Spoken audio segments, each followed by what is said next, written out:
Hello my dear friend, welcome back to your channel. तो आज की हमारी इस वीडियो का टॉपिक है ओवरकमिंग रेसिस्टेंस टू चेंज। हमने पढ़ा था रेसिस्टेंस टू चेंज क्या होता है। रेसिस्टेंस का मतलब जब रोका जाए, एक ऑर्गेनाइजेशन में चेंज लाने से जब रोका जाए उसको हम बोलते हैं रेसिस्टेंस टू चेंज। लेकिन इस रुकावट से हम किस तरीके से बाहर आए, ठीक है। हम चेंज लाना चाहते हैं ऑर्गेनाइजेशन में, लेकिन जो लोग रोक रहे हैं उनको किस तरीके से मनाएं, किस तरीके से उस चीज़ से बाहर आया जाए। तो उसी चीज़ के बारे में हम आज की हमारी वीडियो में पढ़ेंगे, overcoming resistance to change. When there is a resistance to change, the management has to take appropriate step to overcome the resistance. The following 6 ways have been suggested for dealing with the resistance to the change. First is education and communication. The first approach to overcome the resistance is through education and communication. Under this approach, the employees are educated about the change before it is implemented. This helps them to understand the logic of the change and its benefit. This method is the best method when resistance is based on inaccurate or incomplete information. यानी कि जो employees change लाने के लिए रोक रहे हैं उनको समझाया जाए, उनको एजुकेट किया जाए, उनको बताया जाए, उनको इन्फॉर्मेशन दी जाए कि अगर हम ऑर्गेनाइजेशन में चेंज लाते हैं तो इसकी क्या बेनिफिट उनको भी है और ऑर्गेनाइजेशन को भी है। अगर वो समझ आते हैं तो वो भी हेल्प करते हैं चेंज लाने में।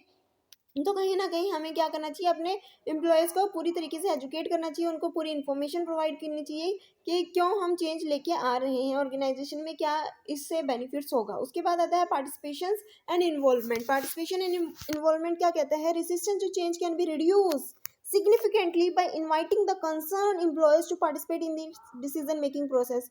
They feel that that it is their own proposal and consequently they stand by its implication। यानी कि जब भी डिसीजन मेकिंग हो, जब ऑर्गेनाइजेशन में चेंज लाने का सोचा जाए तो उसकी रिगार्डिंग जो भी डिसीजन मेकिंग होती है तो उसके अंदर एम्प्लॉयज़ को पार्टिसिपेट करवाया जाए, ठीक है, उस डिसीजन मेकिंग प्रोसेस में, ताकि एम्प्लॉयज़ को ये लगे कि हाँ भाई हम भी उसमें इन्वॉल्व थे डिसीजन मेकिंग में, हमने भी कहीं ना कहीं कहा है कि चेंज लाया जाए। तो कहीं ना कहीं वो भी क्या करेंगे, उस चेंज को इम्प्लीमेंट करेंगे ऑर्गेनाइजेशन के अंदर जब वो डिसीजन मेकिंग का पार्ट होंगे, ठीक है, क्योंकि उनको हर एक बात समझ में आएगी, क्या रीज़न है, क्यों जो है वो चेंज लाया जा रहा है, किस तरीके का चेंज ऑर्गेनाइजेशन में आएगा। तो कहीं ना कहीं वो भी क्या करेंगे, फिर चेंज लाने में रुकावट नहीं बनेंगे। उसके बाद आता है फैसिलिटेशन एंड सपोर्ट।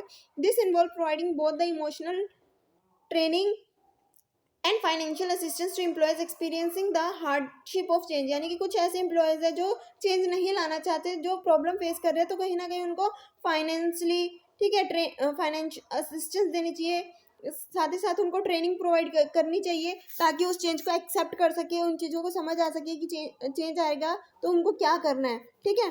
तो कहीं ना कहीं उनको ट्रेनिंग देनी चाहिए, इमोशनल सपोर्ट देना चाहिए, साथ ही साथ फाइनेंशियल असिस्टेंस प्रोवाइड करेंगे तो वो चेंज लाने में रुकावट नहीं बनेंगे। उसके बाद आता है negotiation and initiative.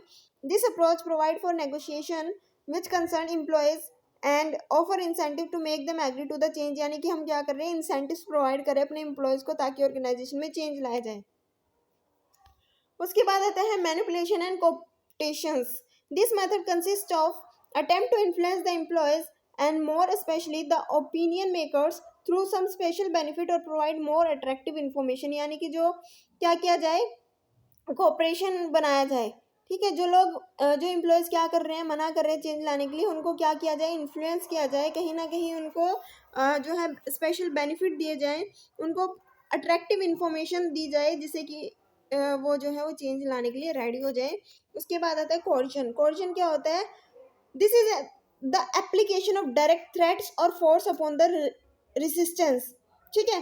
The threat में consist of transfer, loss of promotion etcetera. यानी कि जो भी रुकावट बन रहे हैं ना, चेंज नहीं लाना चाहते, उनको डरा दो, धमका दो, नहीं लाना चाहते तो जाओ अपनी तुम जॉब को छोड़ दो, ठीक है, लेकिन ऑर्गेनाइजेशन में तो चेंज आएगा ही आएगा।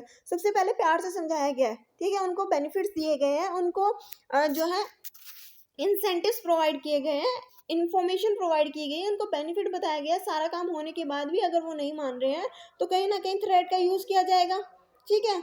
जैसे कि उनको ट्रांसफ़र कर दो, उनको कह दो कि अब तुम्हारा प्रमोशन नहीं होगा अगर तुम चेंज लाने के लिए, कुछ ऐसे चीज़ों का यूज़ किया जाता है, ठीक है। तो ये थी आज की हमारी वीडियो जिसके अंदर हमने कुछ 6 पॉइंट्स पढ़े हैं जिससे कि हम जो है रेसिस्टेंस से बाहर आ सकते हैं। फर्स्ट है एजुकेशन एंड कम्युनिकेशन, सेकंड है पार्टिसिपेशन एंड इन्वॉल्वमेंट, उसके बाद आता है facilitation and support, negotiation and incentives, manipulations and cooptations and coercion. ये कुछ पॉइंट्स थे। आई होप कि आप सभी को समझ में आ गए होंगे। वीडियो अच्छी लगी तो लाइक शेयर सब्सक्राइब करना मत भूलना। Thanks for watching.